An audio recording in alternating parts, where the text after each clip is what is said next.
సూర్యాపేట జిల్లా అధ్యక్ష ఎన్నికల్లో మరి 15 ఓట్లతో గెలుపొందినటువంటి గోగుల శేఖర్ రెడ్డి గారికి ఎన్నిక నియామక పత్రాన్ని అందజేయడం జరిగింది. ముఖ్యంగా ఏదైతే సూర్యాపేట జిల్లాలో హక్కులు ఆత్మగౌరవం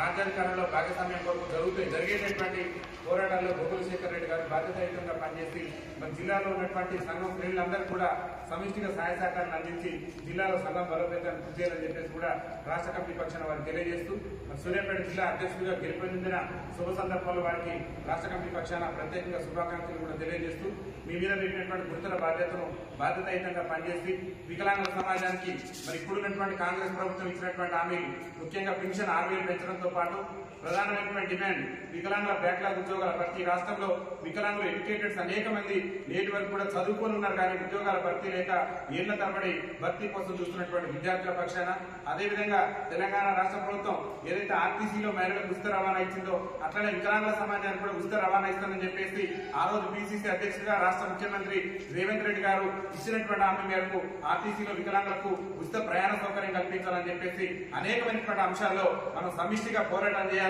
అతి త్వరలోనే రాష్ట్ర ముఖ్యమంత్రి రేవంత్ రెడ్డి ప్రాతినిధ్యం వహిస్తున్నటువంటి కొడంగల్ కేంద్రంగా పెద్ద ఎత్తున మరి రాష్ట్ర కమిటీ నిర్ణయం మేరకు మరి ఆందోళన కార్యక్రమాలను నిరసన కార్యక్రమాలు చేపట్టబోతున్నాం కాబట్టి ఆ నిరసన కార్యక్రమాలకు కూడా ఈ సూర్యాపేట జిల్లా నుంచి ఎక్కువ సంఖ్యలో మరి జన సమీకరణను కూడా వికలాంగుల సమాజాన్ని చైతన్యం చేసి మరి అక్కడ జరిగేటటువంటి ధర్నాలు కూడా మరి అందరూ కూడా పార్టిసిపేట్ చేసే విధంగా కృషి చేయాలని చెప్పేసి కూడా గోగుల శేఖర్ రెడ్డి గారికి రాష్ట్ర కమిటీ పక్షాన్ని విజ్ఞప్తి చేస్తూ మరి వారికి ప్రత్యేకంగా ఈ రోజు ఎన్నిక నియామక పత్రాన్ని కూడా అందజేస్తూ ఈ నియామక పత్రాన్ని అందించడం జరిగింది.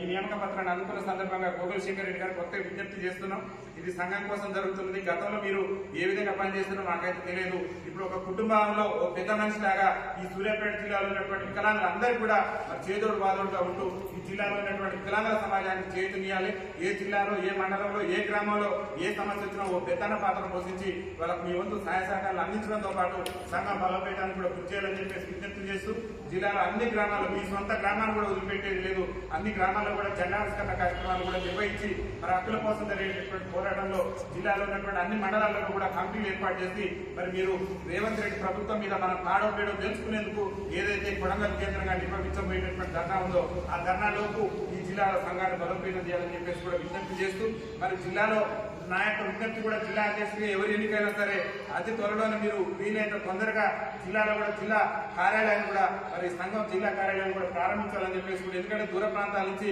ఎవరైనా మన వికలాంగుల సోదరులు వచ్చినప్పుడు కొంచెం రెస్ట్ తీసుకోవడానికి దూర ప్రాంతాలకు వెళ్ళేటటువంటి సందర్భాల్లో ఆ రూమ్ ఉపయోగపడుతుంది కాబట్టి జిల్లా కార్యాలయాన్ని కూడా ప్రారంభించాలని చెప్పేసి నూతనంగా ఎన్నికైనటువంటి మీకు రాష్ట్ర కమిటీ పక్షాన్ని విజ్ఞప్తి చేస్తూ దాంతోపాటు ప్రధానంగా ఈ జిల్లాలో ఉన్నటువంటి సమస్య ఏంటంటే